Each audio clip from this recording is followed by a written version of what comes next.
लोग ऐसा झूम रही हैं। बात याद रखो, कल अभी बताए हैं, या खोपड़ी जिनके ऊपर पटक दिया हो ना, तो कथा सुनवे छोड़ दिया है, तो बहुत संभल करके।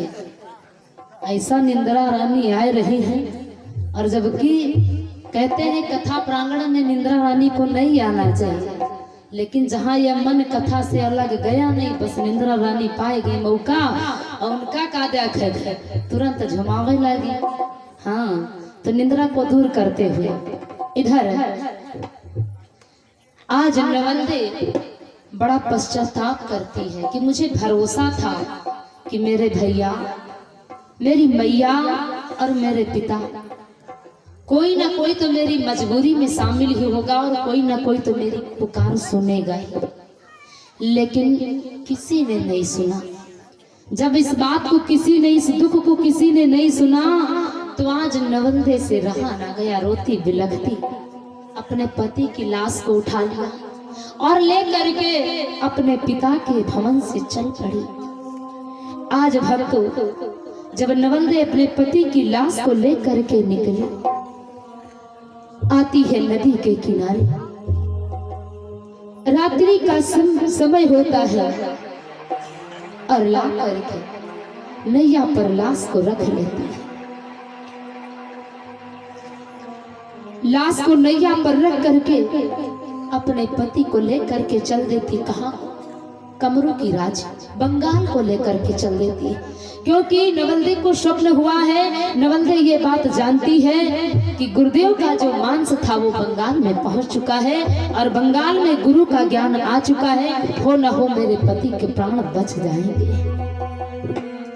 आज जब ले करके नदी में चल पड़ी, नवलदे पति की लाश को जिस समय बीच धार में पहुंची, रात्रि का समय है कि जाए के पहुंची धार बीच रानी, अकेली है, लाश का सहारा है।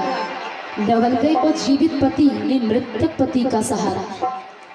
आज मृतक पति को लेकर के जब घरनई में बैठ करके अर्धरात्रि में नदी में पहुंची रानी, तो देखा क्या कि आधी रात निशासन नानी,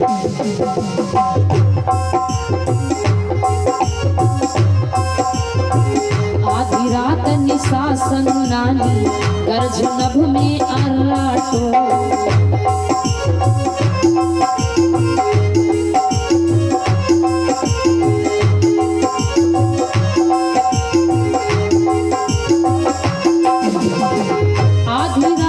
शासन नानी, गर्जो नभ में अर्राटो। ऐसे रैन कटे मेरे स्वामी, आओ प्रीतम दुख बांटो।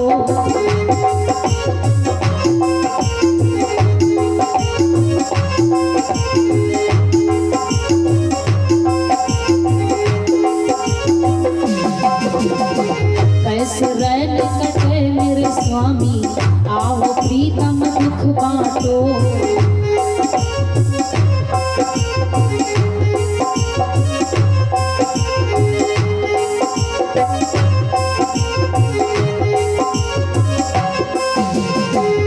सुनाओ बात गंध न बमोरे, नहीं कह सकत प्राण देव खोए। राम समुद्र की काटो पाए, देव आवाज जियो मेरो प्राण।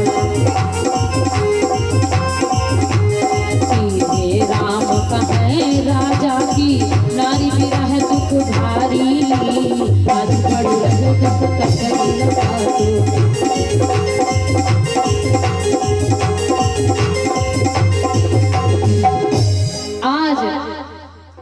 मृतक परीक्षित की लाश जब नवलदे ने पुकारा, रात्रि का समय है, अर्धरात्रि, और नवलदे अकेली है मार्ग में। जिस समय आसमान से चकचौंधा हुआ और कुछ आवाजें भयंकर सी आई, नवलदे बंधु घबराने लगे, कहने लगी प्रीतम मेरा दुख बांटो, अन्यथा तुम्हारे साथ साथ मेरे भी प्राण चले जाएंगे। स्वामी मेरी मदद कर। आज परीक्षित का वो मृतक शरीर हुंकारा देने लगा कि दियो हुंकारो लाश ने। आज लाश से हुंकार आया। नवल्ले को विश्वास हो गया कि मेरे पति जीवित हो जाए। धीरे धीरे बंधुओं दरिया में बहते बहते वो लाश बंगाल को पहुंच जाती है, जो राजा कमरू का राज्य है।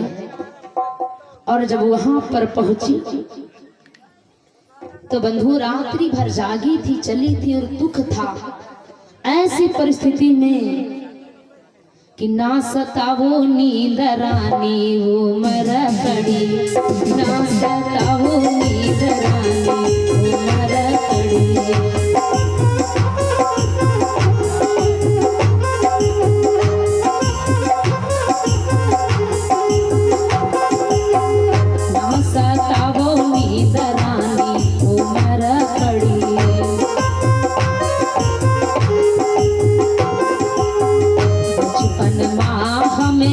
खूब सतायो बचपन माँ हमें,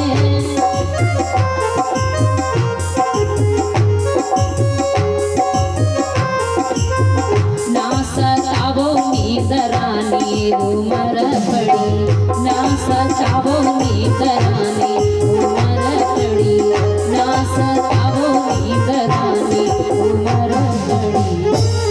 तो कथा प्रांगण में बैठे हुए नींद रानी से तो जाए, अब है थोड़ी देर बाद आ जी है। क्योंकि देखो भैया नींद काहे को ना आवे। अब कोई इसमें लालच वाली बात तो है नहीं, है कोई और कार्यक्रम में तो बैठे नहीं, समझ रहे भी थोड़ा सा प्रसाद मिलेगा और जो कहते मिला वह घर चले जाएंगे, और कोई तो लालच है नहीं मन में। क्योंकि भाई जहाँ पर लालच होता वहां पर कहो 4-4 रात जागे फर्क नहीं पड़ेगा। क्योंकि लालच की बात बड़ी निराली होती है। बताते हैं बात आई है तो, क्योंकि जब लालच होता मन में तो उत्साह भरा रहता। और राम कथा से भी लालच है, लेकिन ये रघुवीर की कृपा आपके ऊपर यही क्या कम है। और आप आए हैं तो कुछ ना कुछ ले करके जरूर जाएंगे, भगवान आपको कुछ ना कुछ जरूर देंगे। लेकिन ये असर कब होगा, अभी से 7 दिन में थोड़ी ना हो जाएगा, होगा, अनुभव करके देखना। तो लालच की बात आई है तो बताते हैं। एक पंडित जी थे और वो कथा करते थे जैसे कि हम, हाँ लेकिन हम पंडित नहीं हैं, हम आप ही के बिरादरी में हैं। तो पंडित जी, और पंडितों का भैया स्वभाव होता कोई जना हो तो बुरा ना मालूम। हाँ पंडित जी कथा करते थे, और कथा करने जब गए तो हुआ क्या, कथा सुनाई। और जब कथा सुना करके पंडित जी चलने लगे तो जो उनके यजमान थे, श्रोता जन थे, पंडित जी को बड़े स्नेह प्यार में कहा लो थोड़ा भाई प्रसाद दे दे, पंडित जी जा रहे हैं, अब तक कथा सुनाई है। और भैया 7-5 की गिनती बड़ी शुभ होती है। पंडित जी जब चलने लगे तो उनके यजमानों ने, श्रोता ने प्रसाद बांध दिया। और प्रसाद लेकर के जब पंडित जी पहुंचे, अच्छा जो पंडित जी कथा कहे जाते हैं तो घर वालन का आशा लगी रहा था, लेकिन अभी से तो घरहू वाले स्वागत मिली है। हाँ उस सोचत का थोड़ा सा प्रसाद मिल जाएगा तो कहा लेके आ, मैंने ना ही ना कहा वह अपने लोग खाए ले, तो लालच नहीं तो वो भी नहीं जागेंगे। लेकिन पंडिताइन जब पंडित जी कथा कहा जाता तो बड़ी मान के चलो उत्साह से सब काम निपटती हैं। काहे कि पंडित जी जब आई है ना तो बहुत सारा सामान लेके आई है, तो लालच रहता है, जागती रहती है, घर की दिनचर्या निपाटा करती है। तो पंडित जी जब पहुंचे तो पंडिताइन बड़ी खुश, पंडित जी आज आए हैं तो पंडित जी कुछ न कुछ लाए जरूर है। और हाल चाल बाद में, चाय नाश्ता बाद में, अगर पति आता है तो कुछ माताएं ऐसी होती हैं कि हाल चाल बाद में पूछी है, भूखे हो के प्यासे हो रास्ता के बाद ना पूछी है, पहले ये पूछे तुम लाए हो का हमारे खातिर यू बताओ। हाँ अगर लाए हो भैया तब तो ठीक ठाक, और नहीं लाए हो तो फिर इंतजार करो, हाँ कि पानी लाई हो तो वह पी हो। तो पंडिताइन बड़ी खुश। और जब पंडित पहुंचे तो पंडित जी साथ में प्रसाद लेकर के गए थे। पंडिताइन जब देखी तो दादा हुई बढ़िया लड्डू बेसन के सुंदर सुंदर, पंडिताइन देखी मानो टपक पड़ी। और वही मां लड्डू भैया 5, जैसे देखी लड्डू 5 तो कहीं सुनो पंडित तुम प्रसाद जो लेके आए हो ना, तो ऐसा करो, यही माँ से 2 कटोरी में रखी, तो कहीं पंडित 3 हम खा ले, 2 तुम खा ले। पंडित कहीं सुनाओ और कथा हम सुनाई, मेहनत हम करी, रात बिरात जागी हुआ हम, तुमका का पता 7 बजे बैठो तो 11 बजते हैं, एक कहता ना बैठे बैठे हैं, और प्रसाद तुम खाई हो। पंडित कहीं कहा लगी, सुनो पंडित माने जाओ, देखो पंडित तुम कथा कहा थमाए, तो मान लो हम घर में रही, तो घर में हम काम नहीं करे, तुम्हारा लड़का देखी, तुम्हारी भैंसी देखी, तुम्हारा खेती देखी, तुम्हारा सब काम करी, नातेदार रिश्तेदार देखी, का तुम कथा कहती बड़ी बात करते हो। अब पंडित फंसे चक्कर में, तो पंडित कहे सुनाओ, मेहनत हम करे हैं ना, मिले हम कहे खाइबे तो 3 हम खाइबे, तुम ना खाइयो, तुम खाइयो 2। पंडित कहे सुनाओ पंडित, यह बात बनी ना, 3 तुम ना खाइयो, 3 खाइबे हम, तुम खाइयो 2।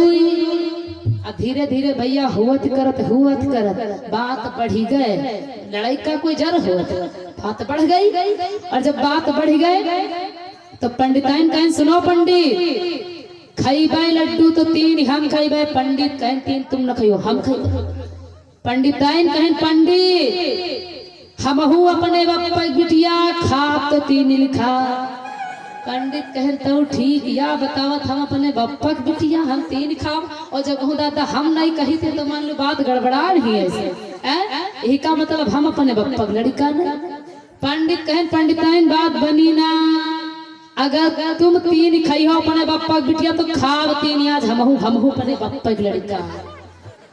अब 2 जनन माँ भैया हो गए कसर, और कहें सुनाओ ये लड्डू रखे हैं, अब हिया से बात ना बनी। अच्छा हम कहीं लड़ाई झगड़ा करो तो अम्मा बप्पा कौन मतलब है, तुम जानो तुम्हारा काम जाने, हम कहीं खूब लड़ो पति पत्नी, लेकिन हाँ वे अपने अम्मा कसम खाई है, वे अपने बप्पा कसम खाई है ना, उनका 2 जन का विचार का मतलब बुढ़ापा उनका साथे लगाए फिर। तो अब 2 जनन के कसम कहें सुनाओ पंडित, ये जो लड्डू है कसम, अगर जो कोई पहले बोली तो जानो वो अपने बप्पा का लड़का ना है, अगर इधर ही बोले तो जानो बप्पा का बिटिया ना है, और जो कोई पहले बोली वो लड्डू खाई थी, और जो कोई बाद में बोली वो खाई थी। आप बढ़िया कसम लगी। अब अगर हम धरे लड्डू, 1 पाव भल पंडित बैठे, 1 पाव भल पंडिताइन बैठी, अब दोनों जने बढ़िया बैठ और लड्डू रखे, बाले भैया तो को हैं, जो कोई बाले अपने बप्पा की बिटिया नहीं, वही बाले बप्पा की लड़का नहीं, लग गया कसम। 2 जने बढ़िया बैठ, और है पंडिताइन फिर बड़े मजबूत, चुपचाप बढ़िया बैठ, और तब तक बढ़िया बिलैया याखत रहे, बढ़िया लड्डू धरे। अब 1 कटोरी ऐसी रखे, कैसी रखे, जैसे पंडिताइन तरफ जाए बिलैया पंडिताइन का है, और पंडित का है, पंडिताइन का है, पंडित का है। अब बिलैया बेचारी बहू को नहीं लाग जुगाड़ वह है। अब तब तक धीरे धीरे लेके भैया पूरी रात बीती, अब पंडिताइन बोले नहीं, हैं बड़े पक्के, पति पत्नी की लड़ाई झगड़ा कोई आसान न समझो, हाँ यह महाभारत से बड़ी बात है। पंडिताइन चुपचाप बैठ, और दुनहु जनन में बोला चली नहीं। रात पूरी बीतेला, इधर 4 चोर निकल रहे, चोरी करे, और गांव में जब बढ़िया देखिन भ्रमण करें तो सबके दरवाजा बंद, और पंडिताइन के खुले। चोरवा कहने भैया बढ़िया जुगाड़ बनी, देखा पंडितवा बढ़िया खुला ही पड़ा घर, तो वही में 4 ही रहन ना, तो ये कहा बढ़िया जुगाड़, दूसरा का कहा जुगाड़ नहीं बढ़िया, और खुले परे दरवाजा तनी सोच विचार ले, कहूँ पंडित आवाज आगत हुई तो अंदर काट डरी कोई जाने न पाई, कहाँ आयो रहो कहाँ गई हो। तो तीसरका कहा सुनो काट कहे डारी हैं, काट कहे डारी कह तो पता अब हम लगाए ले। तीसरका कहा 28 भैया इतना बड़ा ईटा हैं, इतना बड़ा लिया ईटा, और उठा के सब जैसे मारा, और जैसे मारा पता चली जाए, अगर जागत हुई है तो कोई जने भाई करी है, बोले भाई करी है, और 28 ईटा ये मार दी, अब जैसे मार इस पर पंडित के कान पटा, पंडित के खून बहे तल तल तल तल तल तल तल तल तल तल, पंडित के खून बहाए, पंडित बुआले नहीं, पंडित बुआले नहीं, पंडित बुआले तो बुआले कैसे, बुआले तो अपने बप्पा की लड़का नहीं, कसम लगी करी। पहले दिन बताएं कसम खाओ तो अपने मनमा खाओ, कोई सामने कसम ना खाओ, ना कोई बताओ कि हम कसम खाए, कसम अपने मनमा खाओ, जैसे भगवान शंकर खाए न भवानी जी से। तो पंडित बोले नहीं भैया, पूरी कनपटी फाट करी, पंडित नहीं बोले। तो चोरवा कहे सुनो, और पंडित अगर जागत होती ना तब तक बोले होती। और पंडित बोले नहीं भैया, चोर चोरी कराए, पंडित करवाए। क्या बात है, ऐसे पंडित चोर चोरी कराए, पंडित करवाए। जत्ता इनके घर में रहे, मान ली पूजावा पठावा सामान। हाँ, पंडितन के वैसे होता ही का है, पंडितन के का वह पूजा पाठ वाली सामग्री, पोथी पतरा, शालिग्राम, घंटी, घड़ियाल, बस इतना इनके सामान। तो अब पंडित जी महाराज के घर में जितना धन रहे, मान लियो अभी कथा भागवत में कहा तो का भैया थोड़ा इसमें उपहार मिलता बहुत। तो जितना धन पंडित के कमाई सब चली गए, लेकिन पंडिताई नहीं बोले, चोरी हो गए। धीरे धीरे के रात बीत गए, सुबह हो गए। और जब सुबह हो गए तो पंडितों का काम, और जो भाई पंडित का धर्म अपनाता है तो उनका काम है कि सुबह 4 बजे जागो, पूजा पाठ, शंख घंटी इत्यादि बज जाए, आरती हो जाए भगवान की। तो अब भैया हो गए सुबह। अब पंडिताइन दोनों जने ना उठे ना बोले, जैसे कि तैसे ही बैठ। गांव वाले कहें भगवान आज पंडिताइन के का होगा, वही नहीं जागे। रोज सवेरे तो 4 बजे जागे रहे, घंटी बाज जा रहा है, शंख बाज जा रहा है, जग भाई नहीं की। तो गांव वाले कहें चलो भाई देखा जाए। अब मोहल्ले के जो पड़ोसी रहे ना, वही गए तो देखा का एक खंभा के बल पंडित बैठ, एक खंभा के बल पंडिताइन बैठी। अब गांव वाले जब देखिन तो घोरा में हुई का जाने, कहीं पंडित चाचा, ओ पंडित चाचा बोले तो बोले कैसे है? अब घोरा पंडिताइन चाची, ओ पंडिताइन चाची नहीं बोली, कहीं हाय दैया भगवान को नहीं नीक लागा, कत्ते नीक रहा, वही 2 जने साथन देखो चले गए। भगवान को नहीं नीक लागा, दुई का दोनों जने चले गए। अब मोहल्ला पर भैया एक जाने ने से 2 से 3 खबर फैल गई कि पंडिताइन सत्यन मरी गई। अब गांव वाले कहीं न भगवान कौनी वही से बला यही है कि 2 जनन का साथन ले गए।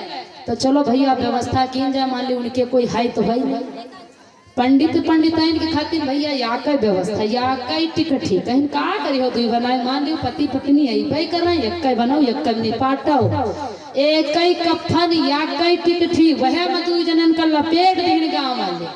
लेकिन पंडिताइन बोले नहीं। हाँ, पंडिताइन बोले नहीं, हो एक कफन में लपीट के 2 जने। जब लपीट गए तो गांव के जो मुखिया रहे ना, कहीं सुनो और हम का 5 जनन का जाए दियो, गांव भर देखो न जाओ, या कोई बहुत बड़ी बला यही है जो पंडिताइन का साथ ले गए हैं। तो दादा अब जब कुछ हुआ तो 5 जनन के ऊपर वह गांव वाले के ऊपर का है। ऐसा करो हमका 5 जनन का जाए दियो। अब भैया 4 जने अस्थि लेकर वो चल दिए और 1 जने आगे जा रहे। अब जब पहुंच गए भैया, चिता लगी गए, चिता के ऊपर पंडिताइन का रख दी, लेकिन भैया बोले, दोनों जने बोले नहीं, चिता के ऊपर रख दी। और जो गांव के मुखिया रहा वही फेरे लेने लगे चिता का।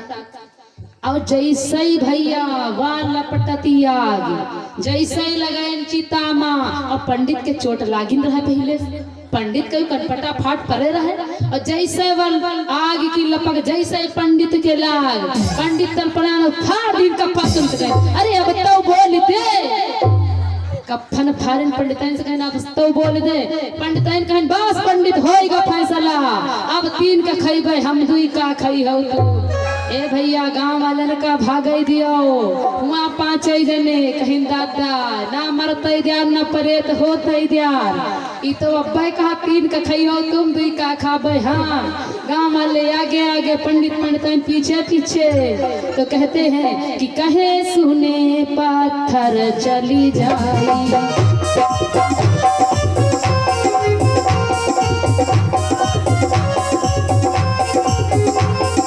कहे सुने पत्थर चली जाई, कहे सुने पत्थर चली जाई। लोभ पाप कर बाप न जाई,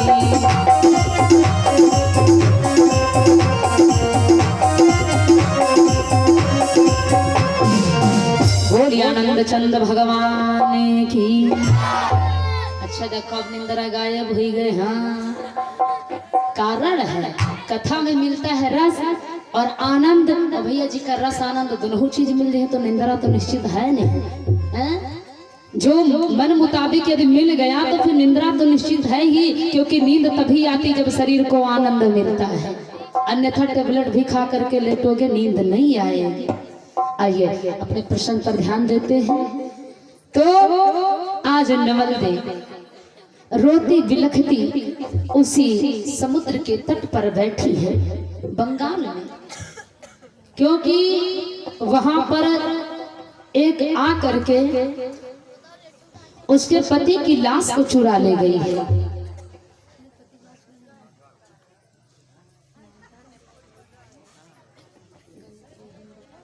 हाँ एक वो समुद्र पर कपड़ा धोने आई थी गंगोधोबन और रात का समय था। ये जागी थी, नवलदे जागी थी, जिसके कारण बंधु प्रातः के समय इसको नींद आ गई और ये सो गई। और जब गंगोधोबन आई कपड़ा धुलने के लिए तो परीक्षित की लाश को चुरा ले गई। अब जब नवलदे की आंखें खुली, नवलदे रोने लगी, विलाप करने लगी। नवलदे विलाप करती है कि वाह पति, कम से कम तुम्हारे शरीर का तो सहारा मुझे था ही, लेकिन आज तुम्हारा वो शरीर भी मुझसे दूर हो गया। अब मैं क्या करूं? बैठी समुद्र के घाट किनारे रो रही। जब ये बात राजा कमरू को पता चलती है कि मेरे राज्य में कोई स्त्रियां आई है और बैठी घाट पर रो रही है, महाराज कमरू ने पता किया आज नवलदे आई दरबार में और नवलदे ने सारा मर्म बताया। महाराज मैं अपने पति की लाश को लेकर के तुम्हारी राज्य में आई थी कि मेरे पति के प्राण बच जाएंगे, लेकिन महाराज आते आते यहाँ तक मेरे पति की लाश ही गायब हो गई। राजा कमरू ने अपने राज्य में डुग्गी पिटवा दी। राजा कमरू ने अपनी राज्य में डुग्गी पिटवा दी कि जितने मेरे राज्य में नर नारी है सभी उपस्थित हो। आज जब इस बात की डुग्गी पिटवाई राजा ने समस्त प्रजा में कि ड्योढ़ी पिटवाई दई राजा ने। आज जब कमरू ने इस बात की आज्ञा घोषणा करवा दी राज्य में, तो कमरू की बात को मान करके कि रैयत मर्द पशु और पक्षी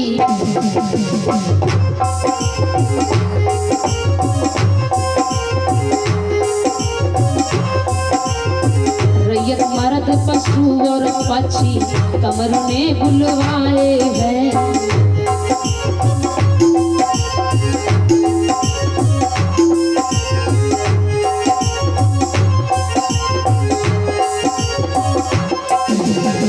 रैयत मर्द पशु और पक्षी कमरू ने बुलवाए हैं।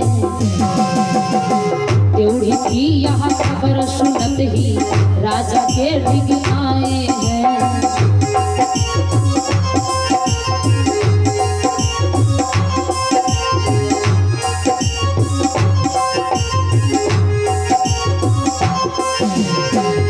वो गंगोधोबन आई,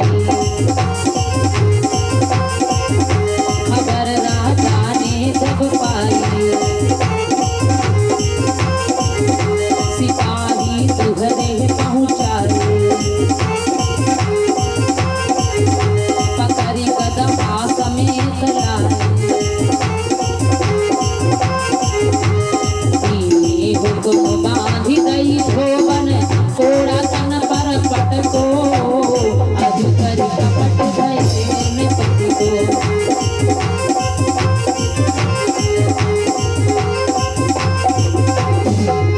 आज बंधुओं जो गंगोधोबन ने नवलदे के पति की लाश परीक्षित को चुरा लिया था, तो बंगाल में आज भी जादू है। वहां की गंगोधोबन आज परीक्षित की लाश को बंधुओं ला करके रात के समय में मनुष्य बना लेती और दिन के समय में गधा बनाती। दिन भर काम करवाती और रात में पति का आनंद लेती है। धन्य है बंगाल के लोग। आज नवलदे जब विलाप किया, कमरू ने ड्योढ़ी पिटवाई, समस्त पशु पक्षी नर नारी उपस्थित हुए दरबार में, लेकिन गंगोधोबन नहीं आई। जब गंगोधोबन नहीं आई, कमरू ने दोबारा इस बात की ड्योढ़ी पिटवाई। जब वो गंगो धो बनाई, राजा ने उसकी पिटवाई करवाई अपनी राज्यसभा में कि तुमने इस नवलदे की पति की लाश को चुराया है और कहाँ रखा है, कैसे रखा है। तब वो गंगो धोबन ने इस मर्म को साबित किया। महाराज, दिन के समय में मैं गधा बनाती हूँ, काम करवाती हूँ, रात के समय में मनुष्य। कमरू कहने लगे, जब तुम ऐसा करती हो तो इसके पति के को जीवन दान दो।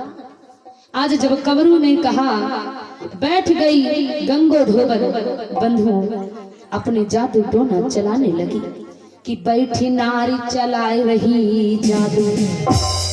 कमरू ने कहा, जब तुम्हें इतना पता है कि मृतक लाश को दिन में गधा बनाती हो, काम करवाती हो, कपड़े इत्यादि लाद करके धोती हो, और रात में तुम मनुष्य बनाती हो, तो इस दुखियारिन के पति के लाश, वो पति के प्राण को वापस करो। आज वो जादू चलाना प्रारंभ कर दिया राज्यसभा में। जब जादू चलाना बंधु प्रारंभ किया तो हुआ क्या कि आयो अंत जोर भयो बिसको,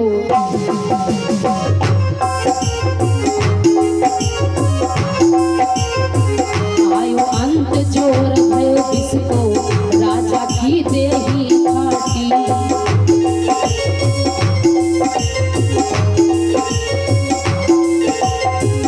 आयो अंत जोर भयो बिसको, राजा की देही फाटी।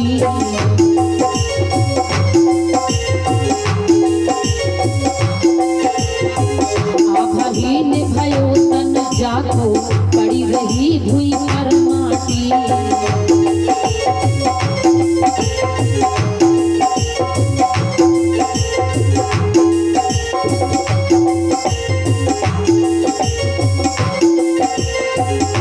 भाड़ रह गए तन पापी भयो,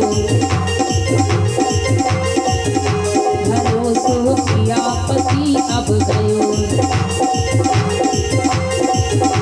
वेदवाणी नभ की तरफ, होए तेरे पुत्र हने सब सरफ। ढूंढी ढूंढी हने सरपन को, पैदा होए चांदोटी। आज कर गयो चंद्रहीन पति को,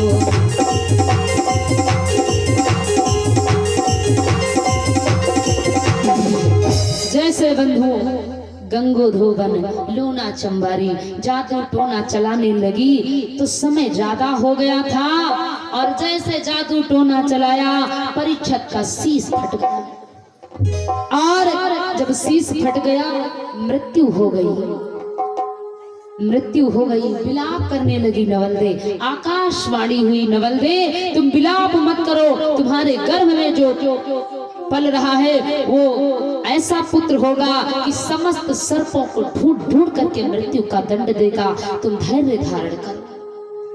आज नवलदे अपने पति की लाश को लेकर के आती है हस्तिनापुरी, काज क्रिया करती है। समय पूरा होता है गर्भ का, और उस गर्भ से बंधु पुत्र का जन्म होता है, जिस पुत्र का नाम पड़ता है बंधु जन्मेजय। जो परीक्षित के पुत्र हुए हैं, जिनका नाम पड़ा है जन्मेजय। जन्मेजय का जन्म हुआ, धीरे धीरे करके समय व्यतीत हुआ। जब 8 बरस के जन्मेजय हो गए, अपनी माता को विधवापन में देखे। आज वो पुत्र माता से पूछने लगा, मैया मेरे पिता की मृत्यु कैसे हुई, मुझे बताओ।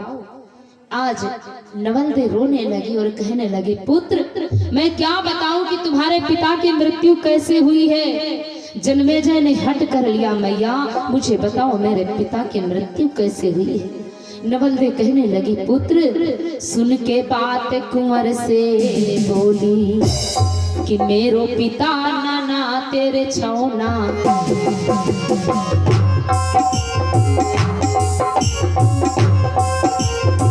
मेरो पिता नाना तेरे छौना, शेष तन अब खायो है।